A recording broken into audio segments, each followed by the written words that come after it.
কিবা এটা ক'বা নেকি? বহুত ধুনীয়া পৰিৱেশ, আহিব পাৰে ইয়ালৈ। এখন হামদৈ পথাৰতে আমি এতিয়া ৰৈ আছো বৰ্তমান। এখনতে ডাঙৰ দীঘল হৈছিলে, এইখনতে ডাঙৰ দীঘল হৈছোঁ। কোনোবাই কিবা কৈ দিয়ে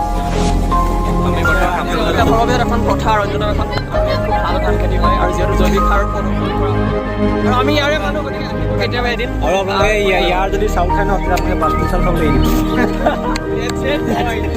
কাৰণ বহুত ধুনীয়া, ইয়াৰ আপোনাৰ চাউলটো ধুনীয়া হয়, চাউল খাইছে নিশ্চয়, কিন্তু খোৱা নাই যদি হামদৈ চাউল আহিব এবাৰ হামদৈলৈ ধুনীয়া ধানৰ চাউল খোৱালে পাব। আপোনালোকক আমি দেখাই দিছোঁ।